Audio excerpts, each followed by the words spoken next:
Stats project, it's online. If you misplaced the handout that I gave you, it's here.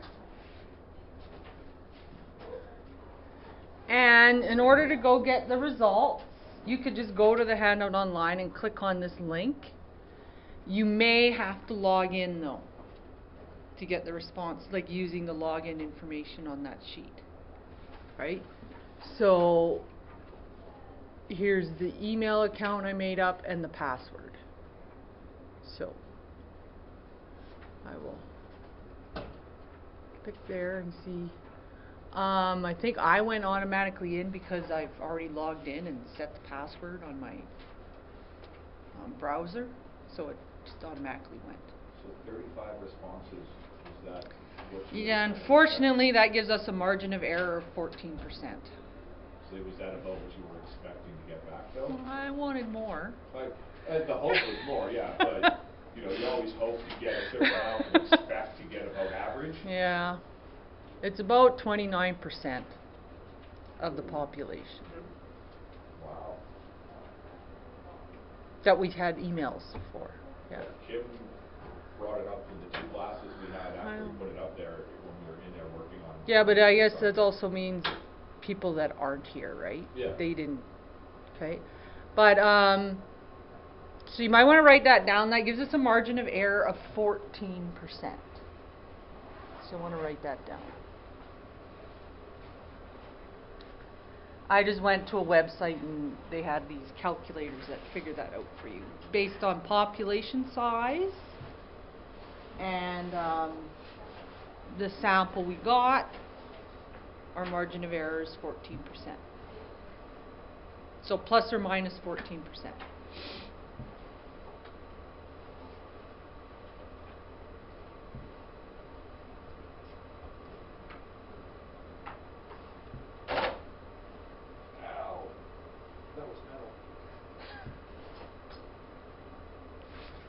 Okay, so when you click on the link, you come to the survey, and then here, if you click here, you get the responses. Okay, and nice thing about Google Forms is they've done all the graphs for you, basically. So they're done. So if you, for your PowerPoint that you're making, probably the easiest way, I don't know if you can, the easiest way would probably be to snap using the snipping tool in Word, which just takes screenshots of everything. So if I snip it, I can copy this part of the screen, and then I can paste that into my PowerPoint. Okay? Now you're only doing your theme, you're not doing every question, right? Everybody had their own theme they worked on. So you just do your own theme. And you can use the first 3 questions that were kind of generic for everybody, which was gender, age, and income level. Okay, so that's one way you can do that. So this is categorical data. That's basically all you can do, and it's amazing we got 50-50. It just kind of happened. All right. And I wanted to be inclusive, so I had all these other ones there as well. There we go. But no one chose them, but they were there. Okay. So then this is already copied. You go to the PowerPoint and you just right-click paste. It'd be in there. All right. Any questions on that?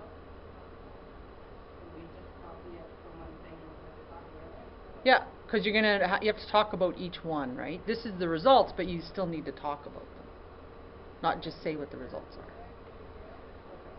Okay, so that is how you can get the graphs into your PowerPoint. Now, on the assignment, I guess I should have done it. I'll just do it this way. We did the first part. We made up the questions, right, and so forth. Now, in your I had at least 30. Well, all right. Now in the PowerPoint, you know, you make a title slide. You know, this was the survey and our theme was whatever your theme was, okay? Introduction, just kind of explaining the theme a little bit. What you're trying to find out in general. Is there any questions about that? So generally what you're trying to find out from your survey, okay? Then for each question you asked, you have to state what type of variable is it, and then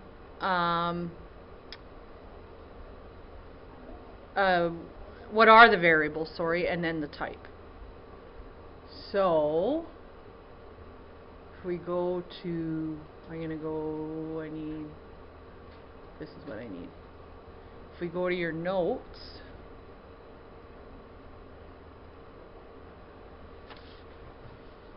these are your notes from your stats unit. You may want them handy. Do you have the stats unit in there? Yeah, it's on my chair. That's why you didn't need to hand that part in, but that's fine. You have your qualitative data, so that was like the male-female one, right? That's qualitative. There's no numbers associated with that. Like you can't do anything with it number-wise, right? And then the quantitative would be, is it discrete or is it continuous? Okay, so my age one was discrete because I just asked for their numbers in years, and people gave a whole number. They didn't do like 37.8 years, or you know, so it was discrete. And if you make the data categorical, grouped up, it can kind of, like if you're giving ranges, it's kind of discrete as well to some degree. Continuous means that there's multiple, like you can go to many, many decimal places. You just think of it that way. Okay. So you just need to state, okay, this was the variable in the question. So like my age one, well, what was I measuring? Age. Okay, that's the variable. And then what was it? It was qualitative and it was discrete. So you do that for each of your questions. And then my male or female one, well, that was qualitative, and that's it. There's no numbers associated with it. Okay? Any questions there? So that's what you need to do for each of your questions. Okay? And you can refer to these notes when you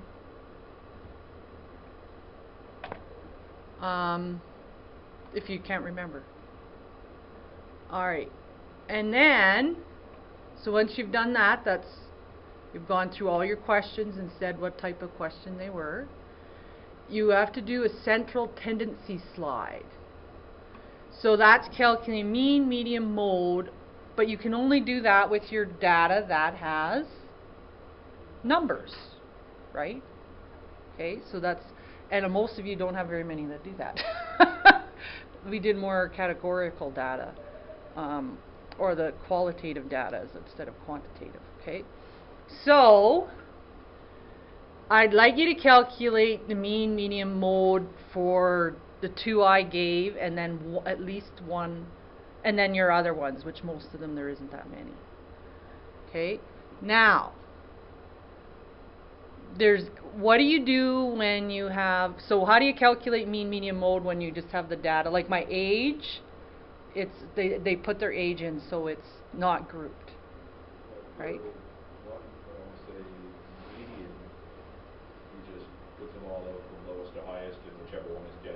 Yeah. Or if there's two, because there's 34 yeah. replies, then you would take numbers 17 and 18. Yeah, and you have to look at the replies on each question because not everybody answered every question, so the replies vary on each question. So just make sure you take note of that. And it does say right by the question how many responded. So when you're doing your calculations, you know how many answers you actually got. Okay? So, but a lot of our data that we did, we put categories, so it's grouped. Okay. So that you're going to have to do it with grouped data, which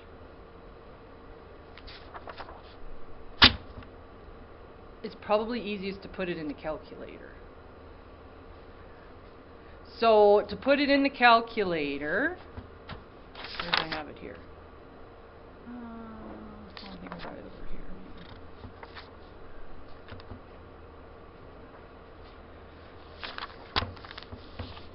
So to put it in the calculator, it's on page 8 of your notes. Maybe I'll just go grab yours. Does everybody have their notes here?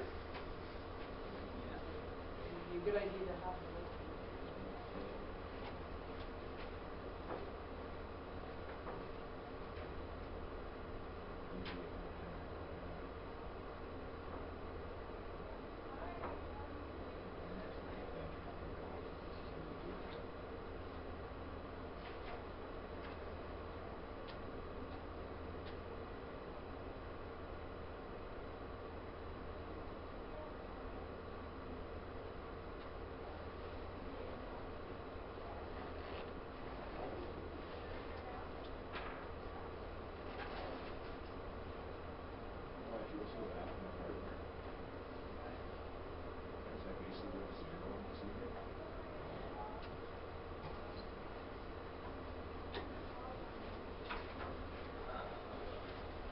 Okay, so what you have to do...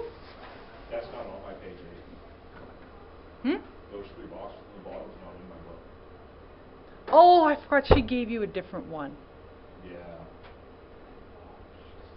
It's online, but this will be in there somewhere, I think, in your notes. It just might be on a different page. No. Well, there might be something on page 12 about sample variance and standard deviation. Yeah. Like where you put means at. That's where this is. On page 12? Yeah, my book's different than your book. Lesson 2. So Page on lesson 2. it would be at the end of lesson 2, the very end, I think. Page 2 to 3 exits left. Practice question. October 19th, 2016. Did you find them or no? These pictures? I did. And mine are on page 12. Okay, sorry. My book's different. Maybe Okay. 13, that's the stuff we were looking at there. Yeah, okay.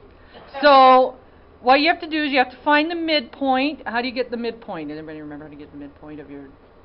Just add the boundary, like the upper boundary of the first one and the upper boundary of the next one, add them and then divide by 2. Okay? It's basically what you would do. So you find your midpoint, and then you have to put the frequency in, and then when you do the calculate, like stat calculate, and you get this, it gives you a whole bunch of different statistics from your data. So it gives you mean, standard deviation, median. Doesn't give you mode, but what is the mode? It would be the one with the highest frequency, because it's the most common number. Okay, and then as you use your midpoints as your kind of like your data. Sir. Okay, good. All right, and if you don't know how to do it when you come to that, ask me, and I'll help you with it. Okay. Because I want you to actually learn how to do it, not just go, oh well, I don't know, and don't get the marks for it. Okay? Does that make sense? What's that? I'm going to apply next year. I'm sure this is going to be there too. It's actually not. No? No. Oh, good. Thank you. Probability is, which is related to stats, but not stats. But if I didn't get stats, I could still get probability? Yeah.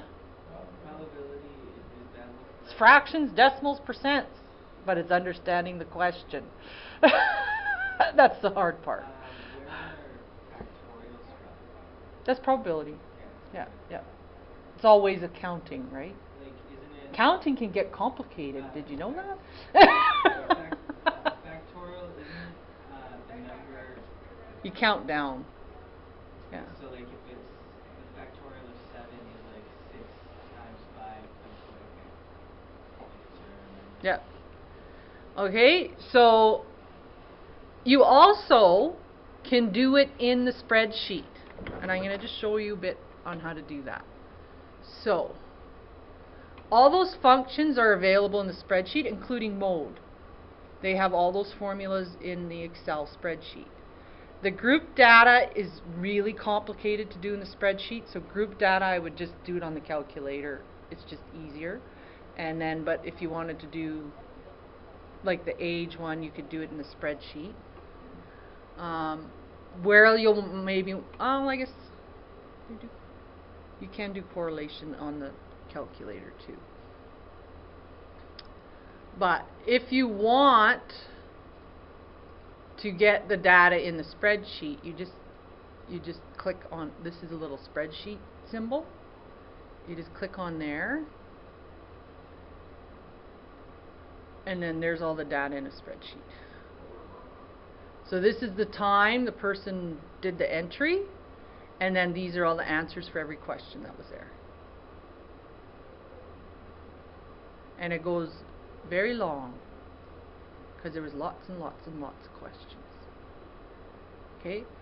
But you can do, say, like here, if I wanted to do the mean. Oh, wait, first I have to download this. Would it let me do it here? Where's your, it's different from here.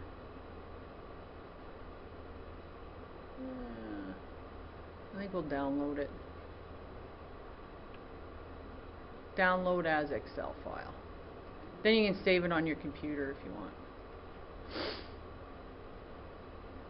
It'll just give me a normal Excel file. And then here are the responses. So, like here I could do mean. I just hit this FX button is the formulas that are in, I'm going to do enable editing. Is in, oh, I don't want that there. Always go to the cell where you want the formula, FX, and then I can just type in mean. Hopefully I'll get it there. No, let's do average. I think it uses average.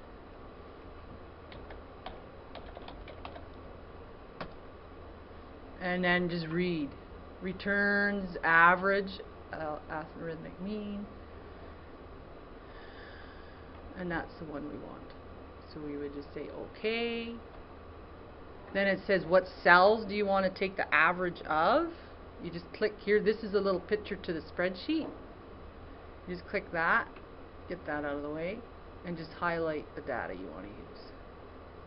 And it does, I think blanks, it just doesn't count them. Oops, I went too far. This is the cells I wanted in. There's my data in those cells. I just go back, and then I hit OK. And then it gave me the average. 31.5 years is the average. But we're only doing it for our data, right? Like Yeah, but I said do the first 3 and your own. okay. Yeah.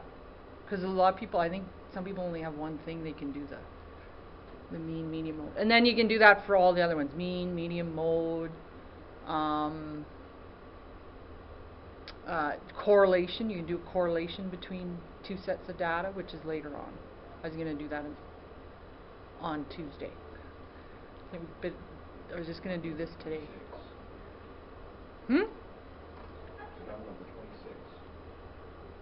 Oh. Okay, and then another thing when you're doing I'm 40. That's what you listed down as 40. I've gone up to 2. And then my income and decide which one's me. with the when you have your grouped data, like see how I have the income is categories, but my last category said 7,000 plus. Okay, so that there's not a really an end there. Just use your normal midpoint like as if you were just continuing on with the data. That's what we're going to do when we have that. So my midpoints, maybe I should just open up my other file here.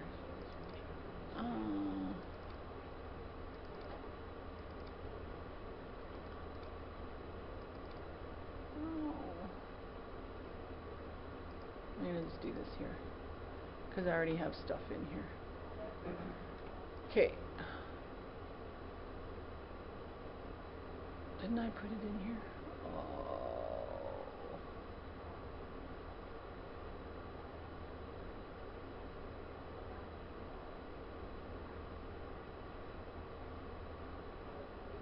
Yes, the midpoint. Oh, okay, see midpoints. So I had these categories. I had 0 to 1,000. I just did each one, so I was just counting them. So I had 0 to 1,000. So I just half of that midpoint. The first one I can't go beyond 0. It was 500. Then I had 1,000 to 3,000, but I put 2,001 so people made sure they went in the right category, right? And the midpoint of that was 6,000. Then the next one, it's not in order here, was 3,000 to 5,000, so the midpoint was 4,000. Okay? And then I had 5,000 to 7,000, which was 6,000. Then I had over 7,000, so I just continued the, you know, I was just going 2, 4, 6. I just went, okay, I'm going to use 8. We can't really, that's basically all we can do with that. So if you have a category that's just above, like this and above, then just use what would be the next midpoint as your midpoint, so that you can actually, then you can put that in the calculator, and you'd have to count up the frequencies, but the frequencies are in your, like if I go here and I go there, it tells me how many were in that category. There was 4 people. Okay, because it says 4 right. I can't put my mouse on it. You see the 4? And the 7 there. Here was 13. So it has it all already, the frequency there for you. Okay, so when you're doing the group data, you need to put the midpoint in L1, the frequency in L2, and then make sure when you go to the calculator, I'm going to get one out. Where's the new one? So if I go stat, edit, I need to put, that's actually the data that I have from this one. So there's the data, the midpoints. Oh, you can't see that. There's the midpoints. Okay. Then I put the frequency. Okay. Then I hit stat. I go over to calculate. I say I want, this is one variable stats. I'm not doing a correlation or anything like that, but. And then I make sure that I have L2 listed as frequency. Don't have it clear. Otherwise, it's just going to take your first column and do the math on that. So you have to tell it that we are doing a frequency distribution and that the frequencies are in L2. And that you just do second function number 2. That puts L2 in there. And then I just would go down and I do calculate. And then it gave me the mean. Standard deviation for a sample is which one? The S or the sigma sign? The S. And this is it a population or a sample? It is a sample. We did not get everybody to, not even close to everybody to do it. Not quite 30%. Okay, so we'd use that for standard deviation.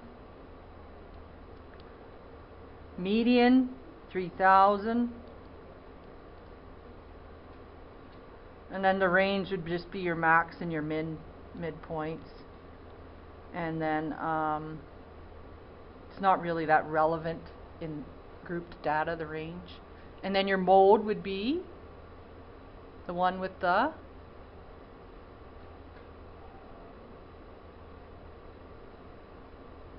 highest frequency, because that's your most common answer, right?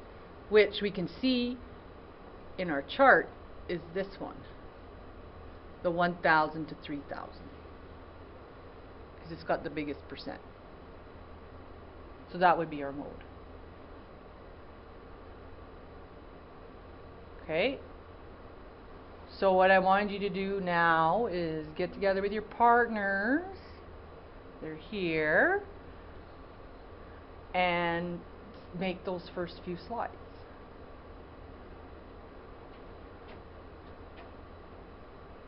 And if you have any questions, I'm here. Are you done with my binder, or do I just take the? I have not marked any binders. I will do them, I'll ask for them near the end of the course. Oh, I thought you already asked. No, I never, no. Because we did the midterm, or the final, like, before the end, I'll just ask, I'll get them at that last day of class. Okay. Here, have two. Yeah.